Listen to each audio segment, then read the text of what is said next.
고린도전서 11장 23절에서 29절까지 말씀 한 절씩 교독하면 좋겠습니다. 고린도전서 11장 23절에서 29절. 네, 말씀을 찾고 제가 먼저 읽습니다. 내가 너희에게 전한 것은 주께 받은 것이니 곧 주 예수께서 잡히시던 밤에 떡을 가지사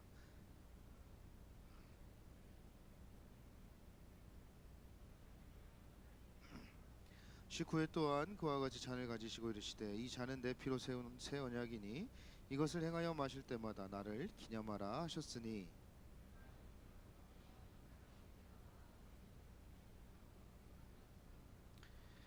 그러므로 누구든지 주의 떡이나 잔을 합당하지 않게 먹고 마시는 자는 주의 몸과 피에 대하여 죄를 짓는 것이니라.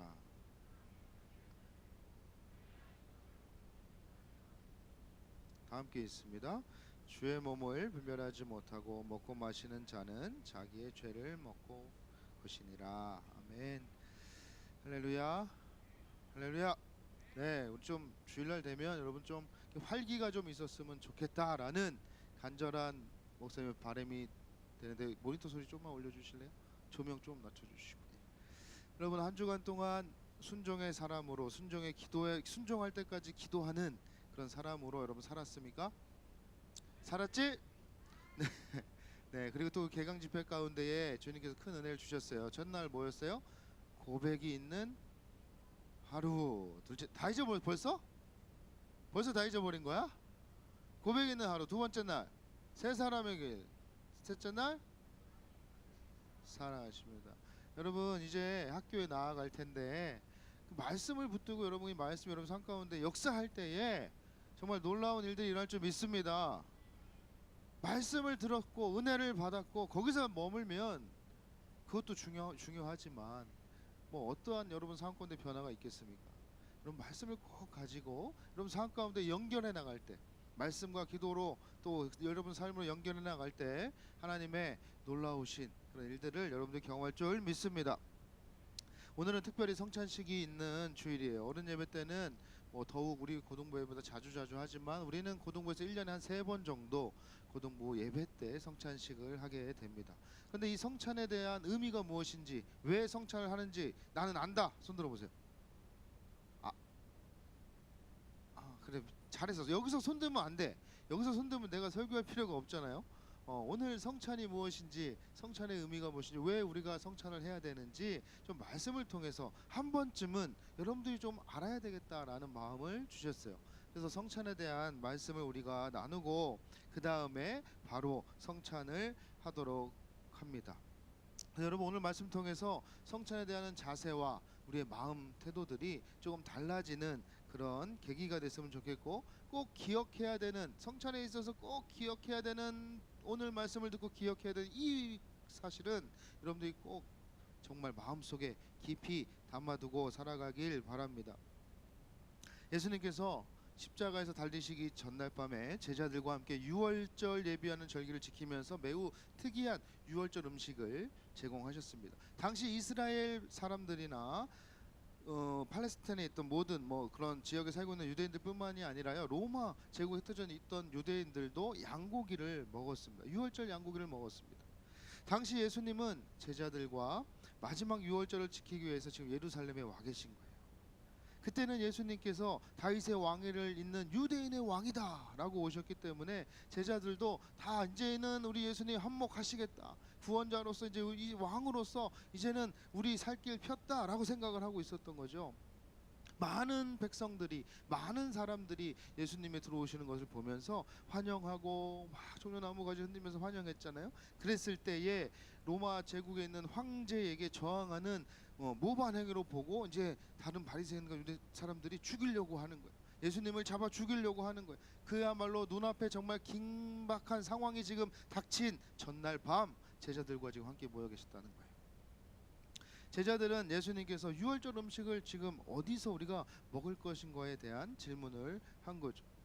제자들은 일반적인 입장에서 예수님 우리 유월절 음식 어디서 먹습니까? 라고 물어봤겠지만 예수님께서는 지금 이 유월절이 매우 깊은 의미와 그런 이제 그 십자가를 지실 거니까, 그지? 그 마음이 어떠셨겠어요? 아주 깊고 정말 힘든 그런 마음을 가지고 계셨을 거예요. 제자들에게도 중요했지만 예수님에게는 더 중요했을 것이고, 제자들은 그 마음을 헤아리지 못했어요. 아직까지 인식하지 못하고 있었다라는 거예요. 이미 오래전 아브라함과 이삭을 통해서 여러분 예표되었던 바로 지금 그 사건이 실제적인 의미가 오늘 예수 그리스도를 통해서 구체적으로 성취될 지금 이 사건이 눈앞에 딱 펼쳐진 거죠. 예수님은 그걸 이미 알고 계셨던 거예요. 여러분 아브라함 이삭 알죠? 아브라함 이삭, 오래전 믿음의 조상 아브라함이요, 약속의 땅으로 딱 불러내시고 하나님께서 그에게 아들을 주셨어요. 누굴 주셨죠? 아니 자 이거 쉽잖아. 이거 초등부 누굴 주셨어요? 크게 얘기해. 누구 주셨어요? 나 이삭. 몇 세에? 야, 이 정도는 알지 않니? 질문하지 마.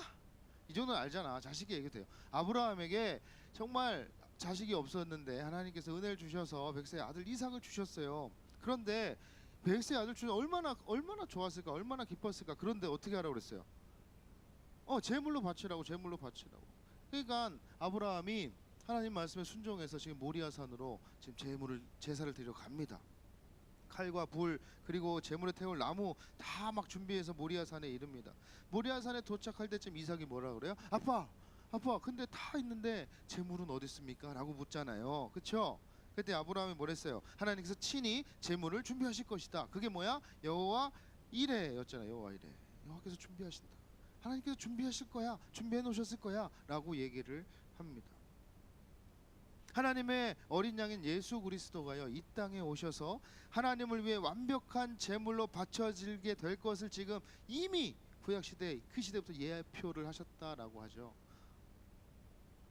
이미 오래전 아브라함과 이삭을 통해서 예표되었던 바로 그 사건의 실제적인 의미가 지금 예수님께서 유월절 전날 제자들과 그 전날 밤에 모여가지고 계시면서 그 성취될 일이 지금 바로 눈 코앞에 다가와 있는 거예요. 마치 아브라함이 이삭과 함께 모리아산에 앞에 당도했던 것처럼 예수님과 그의 제자들이 십자가 사역을 앞두고 하나님의 어린 양을 상징하는 유월절 음식을 먹기 위해서 예루살렘 한 다락방에 모여 앉아 있었다라는 것이죠.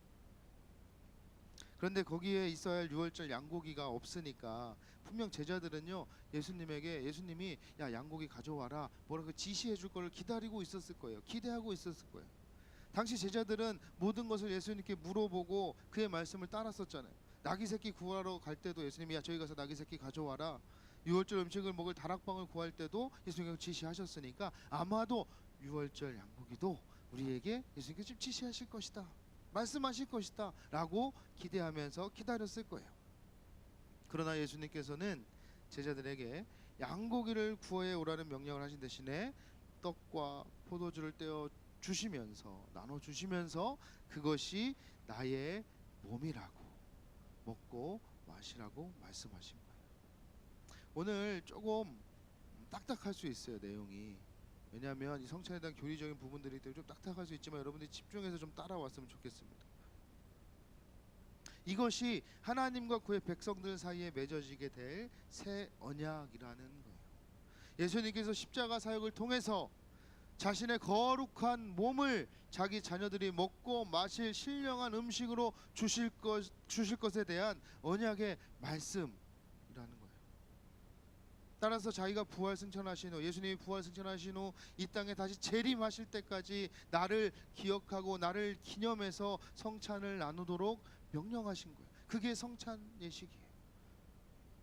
그러므로 여러분 우리가요, 성찬은 예수님께서 직접 제정하시고 교회 가운데 명령하신 사실이다라는 것입니다. 그러니까 이 성찬이 여러분 중요합니까? 안 중요합니까? 매우 중요한 거예요. 매우 중요한. 교회에서는 없어서는 안 되는 거예요. 교회에서 성찬을 하지 않는다? 질문을 던져봐야 돼. 그냥 한 달에 한 번, 분기별에 한 번 행사 치르듯이 하는 것이 성찬식이 아니다. 그냥 아무 생각 없이 주니까 나는 세례 받았고 입교했으니까 그냥 주는 대로 빵 먹고 포도주 마시고 그게 아니다라는 거예요. 사도 바울은 그때 예수님과 제자들이 유월절 음식을 먹던 그 자리에는 함께 있지 않았지만 주님께서 그로 하여금 그 의미를 깨닫게 해주셨어요. 그게 오늘 본문 말씀이에요. 마지막 유월절 절기에 유대인 당국에 잡히시던 날 밤 주님께서는 제자들에게 이렇게 떡과 잔을 나눠 주시면서 그것이 나의 살이라고, 이것이 나의 피라고 그 사실을 언급하신 거예요. 그래서 여러분, 이 떡과 잔은요, 예수님의 상하신 몸과 피를 의미하는 겁니다. 이 요소들이 육신을 먹고 마시는 것은 주님의 살과 피, 즉 예수 그리스도께서 십자가의 제사로 이루신 결실을 영적으로 우리가 받는 것을 말하는 것이고요, 주님의 구속 사역을 위대한 재림의 날까지 끊임없이 우리가 기념하고 기억하라라는, 그리고 그것을 기념하여 자신이 십자가 사역을 완성한 후 이 세상에 다시 재림하실 때에 신앙의 본질인 이 성찬이 교회 안에서 지속적으로 나누어져야 한다는 사실을 지금 말씀하고 계신 거예요. 그래서 우리가 교회 안에서 성찬을 교회마다 다르죠. 3분기별로 하는 교회도 있고 매월 하는 교회도 있고, 우리처럼 1년에 3번, 어른들은 더 자주 하지만 그렇게 하는 교회들이 있는 거예요. 이 성찬을 통해서 정말 그 기억해야 되는 부분들을 우리가, 그래서 성찬만 해도요 여러분 은혜 받을 수 있습니다. 이 성찬 예식을 통해서 우리가 충분히 설교하지 않아도 은혜를 받을 수 있어요. 교회에 있어서 매우 중요한 것이 성찬이다라는 거예요. 그런데 이 성찬에 대해서 여러 가지 많은 주장들이 있는데, 그 중에 우리가 좀 그냥 알아야 될, 주보에 보면 목사님이 간단하게 기록해놨는데 4가지 정도의 주장들이 있어요. 로마 가톨릭의 화채설과 공제설과 상징설, 그다음에 영적 임재설 이렇게 있는데요. 간략하게 목사님, 이거 중에서 외우라고 하진 않으니까 간략하게 설명을 하겠습니다. 화채설은요, 로마 가톨릭에서 주장하는 내용이에요. 성찬식에 이 사용되는 떡과 포도주가 실제로 그리스도의 몸으로 변한다는 거예요. 그러니까 이 성찬식을 할 때 이 떡과 잔이요 예수 그리스도의 몸으로 피로 변화된다는 주장을 하는 게 화채설이라고 합니다. 그리스도께서 성찬의 육체로 실제로 임하신다고 이해하는 것이죠. 그래서 그것을 먹는 행위는 예수 그리스도의 몸을 먹는다고 생각하고, 성찬식에 사용되는 떡과 포도주는 실상은 그리스도의 살과 피다라고 주장하는 것입니다. 즉 빵과 포도주, 떡과 포도주 물 속에 존재한다는 것, 주입과 같이 자동적으로 우리 안에 임하게 된다라고 주장하는 것이 화채설이에요. 그래서 신부님이 성찬식에서 제정의 말씀을 외울 때 떡과 포도주가 그리스도의 살과 피로 실제적으로 변화되는 이적이 일어난다는 것이기 때문에 어찌 보면 상당한 미신적인 요소들이 가미가 될 수 있습니다. 이게 화채설이라고 주장을 하는 거예요. 그랬더니 옆에 있던 루터가 이거 아니다, 야 화채설 이거 아니야, 공제설이야 라고 얘기하고 딱 얘기를 합니다.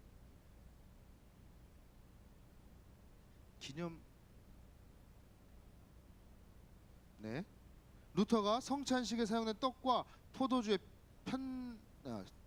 포도주에 예수 그리스도의 영뿐만이 아니라 부활하신 몸이 함께 계신다라고 루터가 옆에서 주장하는 거예요. 공제설이라고 딱 주장을 하는 거예요.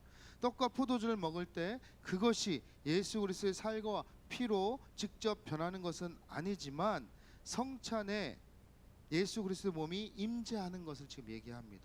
그러니까 가톨릭이 그렇게 얘기하니까 루터가 옆에서 야 아니야 라고 얘기를 합니다. 기념설은 밑에 쯔빙글리로 바꿔주세요. 공제설만 해주시고 기념설이 밑에 해주세요. 성찬상에 예수 그리스도의 살과 피가 실제적으로 임재하여 예배 참여자들이 그것을 먹게 되지만, 성찬이 끝나면 이 남은 떡과 포도주는 원래의 떡과 포도주일 뿐이다 라고 주장하는 거예요, 루터는. 그래서 화채설을 대해서 반박을 하는 거죠. 그랬더니 옆에 있던 쯔빙글리가 아니야, 이거는 기념설이야, 기념설. 기념설이 뭐냐, 성찬식에 이런 떡과 포도주는 아무런 임재하지 않고 아무런 의미가 없어, 그냥 예수 그리스도의 죽으심을 기억하는 거야 라고 주장을 합니다. 그 기념설로 바꿔주세요. 세 번째 쯔빙글리. 기념설, 성찬식에는 예수 그리스도서 영적으로 죽으심을 기념하는 의식에 불과한 주장이다. 이 기념설이 쯔빙글리가 얘기를 하는 거예요. 여기까지 이해가 되니? 좀 어렵지? 그냥 이해만 하고 들어가세요. 자, 네 번째 마지막 영적, 그 옆에 있던 이제 쯔빙글리가 그렇게 얘기를 하니까 이건 사람 이름이다. 루터나 쯔빙글리나 칼빈은 다 사람이에요. 칼빈이 야 아니야 영적 임재설이야라고 주장을 하게 됩니다. 그게 뭐냐면 성찬식 중에 예수 그리스도의 몸은 하나님 우편에 계시지만 성령을 통해서, 성령 하나님을 통해서 영적으로 임재하신다, 연합한다, 우리는 예수తో 연합한다라고 주장을 하는 거예요. 실제인 예수 그리스도의 몸이 지금 성령 하나님에 의해서 성찬에 전달된다는 주장입니다. 우리의 영혼은 믿음을 통해서 부활하신 예수 그리스도의 이 피와 살을 영적인 실제로 섭취한다라는 주장이에요. 물론 예수님의 몸은 어디에 있습니까? 본질상 육신으로 변한 하늘에 있죠. 본질 육신으로 변한 그리스도의 피와 살이 아니라 영적으로 임재하는, 영적으로 연합하는 신비의 몸이다라고 주장한 게 칼빈이에요. 그래서 성찬은요, 거듭난 우리의 영혼이 실제로 주님의 몸을 먹는 은혜의 과정이 되는 것이다라고 주장한 사람이 칼빈이에요. 영적 임재에서. 자, 우리는 어떤 주장을 따를까? 찍어봐. 몇 번? 1, 2, 3, 4. 4번. 어떻게 알았어? 4번. 맞아요. 우리는 4번을 따라, 영적 임재설을 따라요. 그래서 우리가 의미하는 성찬식 중에 예수 그리스도의 몸은 하나님 우편에 계시지만 성령 하나님을 통해서 이 시간에 우리와 함께 임재하시고 연합하신다. 그래서 우리는 예수 그리스도의 피와 몸과 살을 마시면서 그 영적으로 연합하는 그 의미를 우리 기억하고 이 자리를 참여해야 되는 것이죠.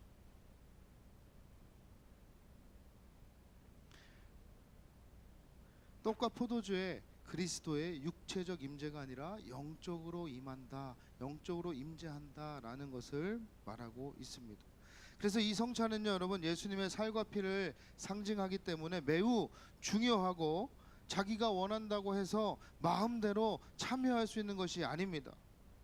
공예배 가운데 진행되는 이 성찬은요, 여러분의 분명한 신앙 고백과 더불어 세례 받은 자만 참여할 수 있다.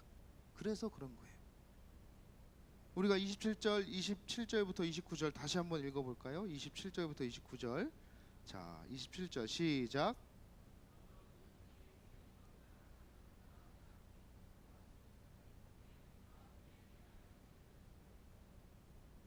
사람이 자기를 살피고 구해야 이 떡을 먹고 이 잔을 마실지니 불변하지 못하고 먹고 마시는 자는 자기의 죄를 먹고. 자, 분명하게 성경에 말씀하고 있습니다. 주님의 살과 피를 상징한 떡과 포도주를 합당치 않게 먹고 마시는 자는 주님의 거룩한 몸을 범하는 것이다, 죄를 짓는 것이다 라고 분명하게 말씀하고 있습니다. 그래서 여러분, 하나님의 자녀들은요, 나를 살피고 자신을 살피고 난 후에 이 성찬식을 참여하고 이 떡과 포도주를 마셔야 되는 거예요. 내 삶에 죄가 없는 깨끗한 상태인가를 살피라는 것이 아니라, 그런 의미보다는 그리스도의 몸된 교회와 그에 속한 자신을 올바르게 살펴보는 가운데 성찬에 참여하라라는 말씀입니다. 그래서 여러분, 미리 한 달 전에 광고하고 미리 한 달 전에 기도로 준비하세요라고 얘기하는 이유가 여기에 있는 거예요. 그냥 형식적으로 그냥 아무 생각 없이 와서 먹고 마시는 것은 죄가 되기 때문에, 이거는 그리스도의 몸을 상징하는 거잖아요. 우리가 어찌 그렇게 마음대로 할 수 있겠습니까? 그래서 여러분, 한 달 동안 그 전부터 계속해서 기도로 준비하면서 이 성찬을 정말 기대하면서 하나님이 주실 은혜들을 사모하면서 기도하면서 준비하라고 얘기하는 거예요. 고린도 교회 가운데에도 주님의 몸을 제대로 분별하지 못하고 잘 알지 못하고 자신을 살피지 못했던 사람들이 있었던 것 같아요. 그런 자들이 성찬의 본질적 의미를 모르고 종교적인 관행으로 인해 성찬에 참여하는 것은 자기 죄를 먹고 마시는 것이다. 바울이 그런 모습을 보니까 안타까우니까 얘기하는 거 아니겠습니까? 그게 오늘 본문 말씀이에요. 우리도 이제 곧 여러분 성찬을 할 텐데, 이 떡이나 잔을 합당하지 않게 먹고 마시면요, 주의 몸과 피에 죄를 짓는 것이고, 주의 몸을 분별하지 못하고 먹고 이것이 보통 그냥 음식인 양 취급하고 마시는 자는 자기의 죄를 먹고 마시는, 자기에게 내릴 심판을 먹고 마시는 일이라고 말씀하고 있습니다. 여러분, 교회에서 반드시 시행해야 되는 것 중에 정말 중요한 게 성례라는 게 있어요. 성례. 그게 뭐냐면 세례와 성찬을 얘기하는 거예요. 여러분 세례는 알죠? 원래 성례, 그 세례와 성찬은 성례. 그래서 세례와 성찬을 같이 오늘 얘기해야 되는데 너무 길어지니까 목사님 오늘 성찬의 포인트를 뒀는데, 세례가 뭡니까? 세례. 세례. 여러분 유아 세례 받은 사람들은 세례 교육대로 다 하죠. 유아 세례 받은 사람들은 입교를 하죠. 만 14세 이후에 자신의 신앙을 고백하는 거예요. 그래서 정말 이제 세례 교인임을 입증하는 것이죠. 유아 세례를 받지 않고 내가 이제 나이가 돼서 학습을 받고 이제 신앙생활하면서 예수 그리스도를 나의 구주로 모시겠습니다라고 고백하고 진정한 세례 교인이 되기 위해서 세례를 받는 것이죠. 교회에서는요 이 세례와 성찬, 성례라고 하는데 두 가지를 합쳐서 성례라고 하는데 이것은 반드시 있어야 될 아주 중요한 것이다라는 거예요.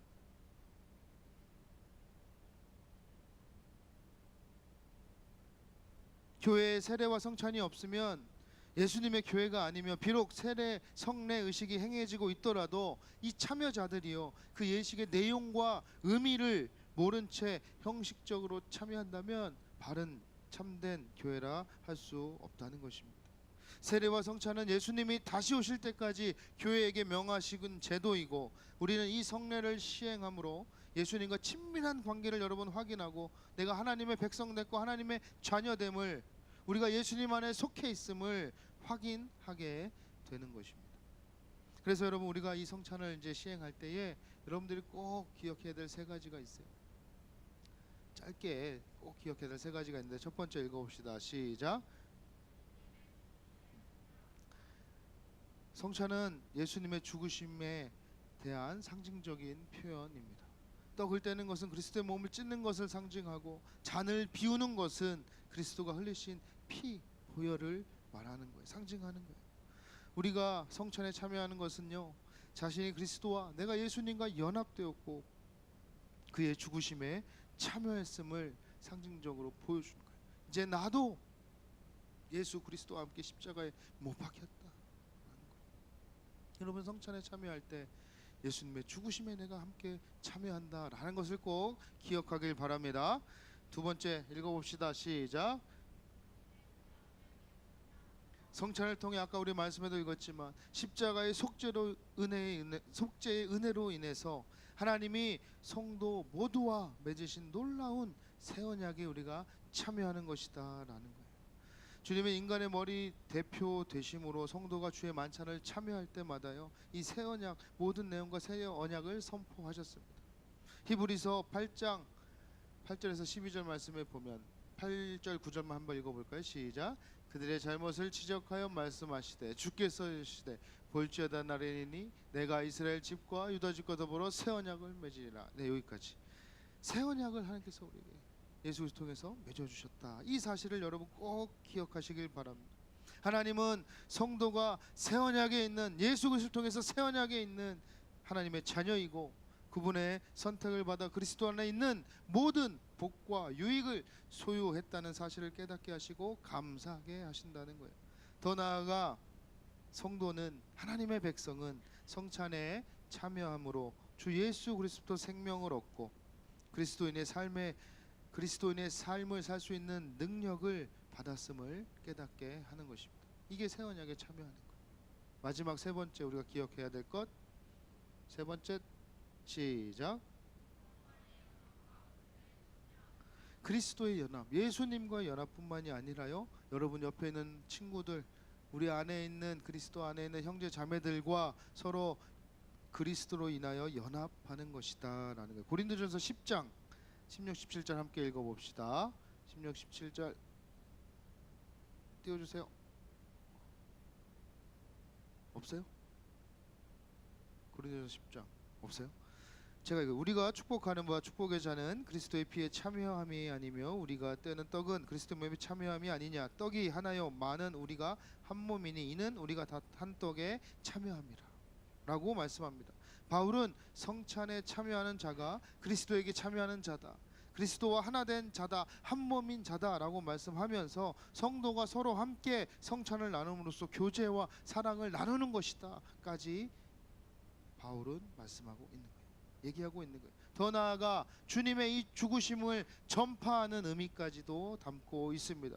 성찬식을 통해서 주신 하나님의 은혜를 가지고 세상에 나가서 복음을 전하는, 증거하는 삶의 모습까지 더 나아가야 한다라는 것이죠.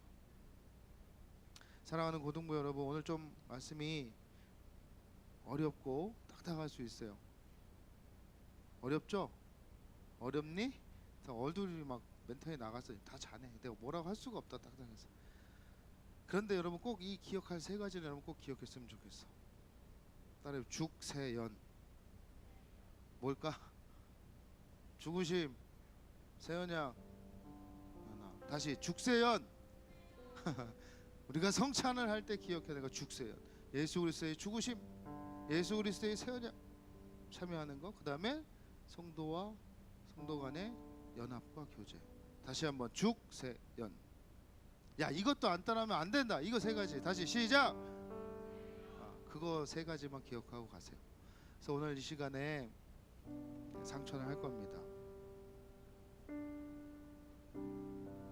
예수 그리스도의 죽으심에 우리가 참여하는 것이고, 예수 그리스도를 통한 새 언약으로 참여하는 것이고, 성도 간의 연합과 교제에 참여하는 것. 여러분 이것을 꼭 기억하면서 오늘 이 성찬에 여러분들 임했으면 좋겠습니다. 그냥 아무 생각 없이 그냥 주니까 나는 세례 받았구나 이렇게 했는데 그냥 형식적으로 무의미하게 그렇게 하는 것이 아니라 이 사실을 꼭 기억하고 여러분들이 성찬에 참여하면 좋겠습니다. 기도합시다. 여러분 기도할 때, 기도로 준비할 때 이 사실을 기억하면서 기도하십시오. 지금까지 한 달 전부터 성찬식 있다고 광고를 했지만 아직도 이 사실을 몰랐을 거예요. 그죠? 몰랐을 거예요. 오늘 알았으니까 내가 이 성찬에 참여하는데 주님, 오늘 말씀 들은 것처럼 영적으로 정말 주님과 깊이 연합하고 깊이 교제할 수 있는 그런 시간이 될 수 있도록 여러분 눈을 감고 간절한 마음으로 기도하면 좋겠습니다. 기도하겠습니다.